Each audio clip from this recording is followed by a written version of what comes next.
আজি যে সময় গত হইল তোমার, আসিবে না পুনরায়, আসিবে না আর। হেলায় খেলায় কাটিও না বেলা, সময়ের প্রতি কবু করিও না হেলা।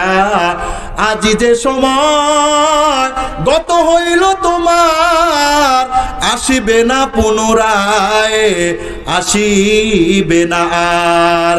ঠিক না বে ঠিক কথা বলেন?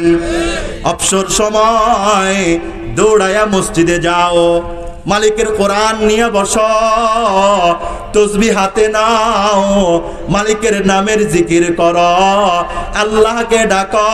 তুমি জানো না পৃথিবীতে আল্লাহ পাকের নামের মধুরতার চাইতে কোনো নামের মধ্যে এত মধু নাই। এই মাহফিলের মাকসাদ কি? প্রত্যেকটা মুসলমান নারী পুরুষ যেন, যুবক ইয়ং জেনারেশন যেন আল্লাহ ওয়ালা হয়ে যেতে পারে। সে যেন সিনেমার দোকান না চিনে মসজিদকে চিনতে পারে। সে যেন রাস্তাঘাটের এলোমেলো হারাম পরিবেশ থেকে বেঁচে আল্লাহ ওয়ালাদের পরিবেশ চিনতে পারে।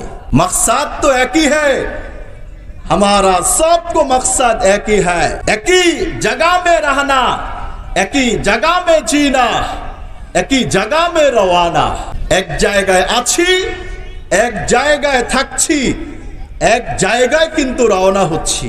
আমি রব্বে কাবার কসম করে বলতে পারবো, এখানে যত মানুষ আছেন, আপনি যদি চান আমি একজন আল্লাহ ওয়ালা হয়ে যাব, আল্লাহ পাক মৃত্যুর আগে আল্লাহর ওলি বানিয়ে আপনাকে মরণ দিবেন। আপনি যদি চান এটা যে আমি হকের উপর থাকবো, হকের উপর মরবো, হক নিয়ে আমি বেঁচে থেকে এটার উপর আমি আজীবন থেকে হাজারো বাতিলকে আমি উপেক্ষা করে হকের উপর থেকে মরতে চাই, রাসূলের সুন্নতের উপর থেকে মরতে চাই। মৃত্যুর আগে আপনার জীবনের যত ভুল আছে আল্লাহ সব ভুল দূর করে দিবেন। একটা ঘরের যুবক, নওজোয়ান 20 বছরের যুবক যদি বলে, মা আমি নবীর আদর্শের সৈনিক, আজ থেকে আমি চাই তুমি বেপর্দায় মা হিসেবে আর রাস্তায় গিয়ে আমার জীবনকে কলঙ্কিত করবা না, মা সোজা হয়ে যাবে। বোনকে বললে বোন সোজা হয়ে যাবে। বাবাকে যদি বলে, বাবা হাজারো শ্রদ্ধার পাত্র তুমি, জন্ম দিয়েছো আমায়, নামাজ পড়ো না তুমি, এ জন্ম দেওয়ার কি লাভ? বাবা আসো, তোমাকে নিয়ে জান্নাতে যেতে চাই। ঠিক না ঠিক কথা বলেন? তোমাকে নিয়ে জান্নাতে যেতে চাই। আমাদের মাকসাদটা কি? আমাদের উদ্দেশ্যটা হলো সবাইকে নিয়ে জান্নাতে চলে যাওয়া। আমরা যা বলি আমাদের জায়গা থেকে জীবন বাজি রেখে জান প্রাণ সবকিছুর মায়া ত্যাগ করে উম্মতে মুহাম্মাদের দরদেই বলি। যেই কথা আলেমরা বলে হাজার দিনেও এই কথা আপনার আব্বা আম্মা আপনাকে বলতে পারে না, কারণ ওই বলার মতো শিক্ষা উনি শিখে নাই, জানে নাই। ঠিক না বেঠিক কথা বলেন? এজন্য আলেমের চাইতে আপনার ইহসান করনে ওয়ালা মুহসিন আর কেউ নয়।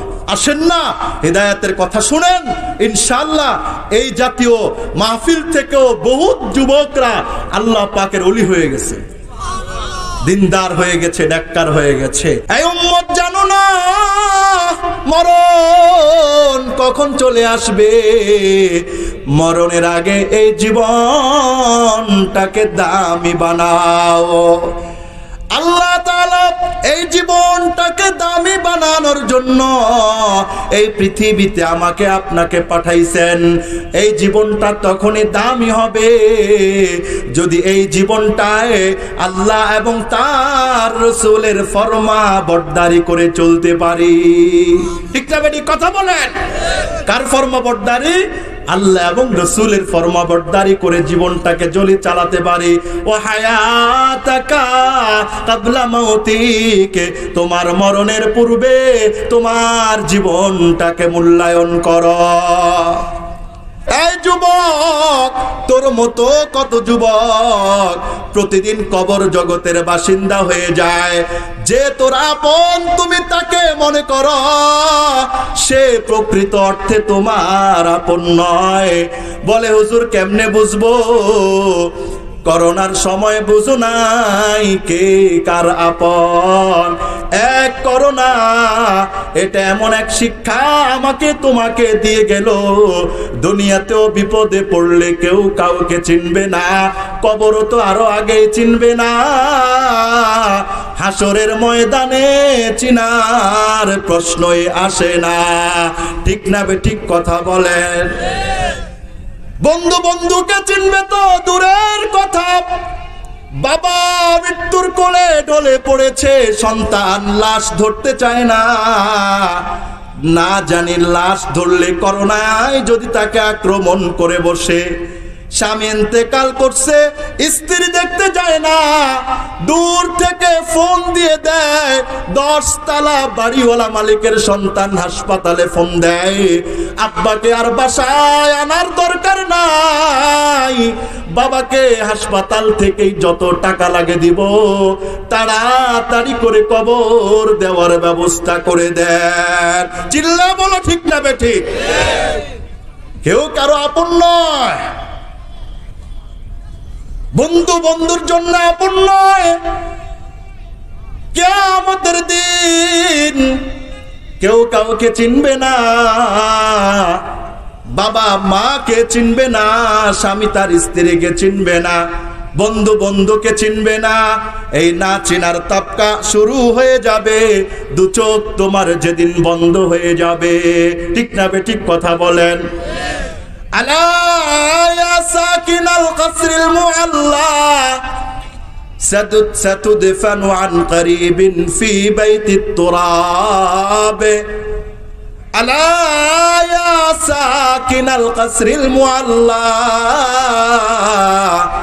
ستدفن عن قريب في بيت التراب له ملك ينادي كل يوم لدول الموت وابنوا للخراب لدول الموت وابنوا للخراب। কোন ব্যক্তি জানে না তার কোন সময় কোন জায়গায় কোন অবস্থায় মরণ হয়ে যায়, কেউ জানে না। ওমা তাদরি নাফসুম বিআইয়ি আরদিন তামুত, কেউ জানে না কার মরণ কোথায় কোন জায়গায় হয়ে যায়। এই তুই যদি মরে যাস, যে বন্ধুর সাথে অসৎ সঙ্গ না দিলে তোর দিন কাটে না, রাত কাটে না, মাস কাটে না, বছর কাটে না, তুই মরে গেলে ওই বন্ধু তার বাবাই মরার পর 1-2 দিন পরে তার বাবার কবর ভুলে গেছে। আর তোর মতো বন্ধু মরলে এমন একজন যে জীবনে পৃথিবীতে ছিল তোর বন্ধু এটাও মনে রাখবে না। ঠিক না বেঠিক কথা বলে? কার পিছনে দৌড়াও আর যৌবনটাকে জীবনটাকে নষ্ট করছো। আজকে তুই মরে যা, মরার পরে তো আর পরীক্ষা করা যায় না। আশেপাশে দেখো কত যুবক মরে যাচ্ছে, ওরও তো 1000 বন্ধু ছিল, ওদের বন্ধুরা এত ব্যস্ত বন্ধুর কবরের পাশে একদিনও দাঁড়ানোর টাইম তাদের নাই। ঠিক না বেঠিক কথা বলেন?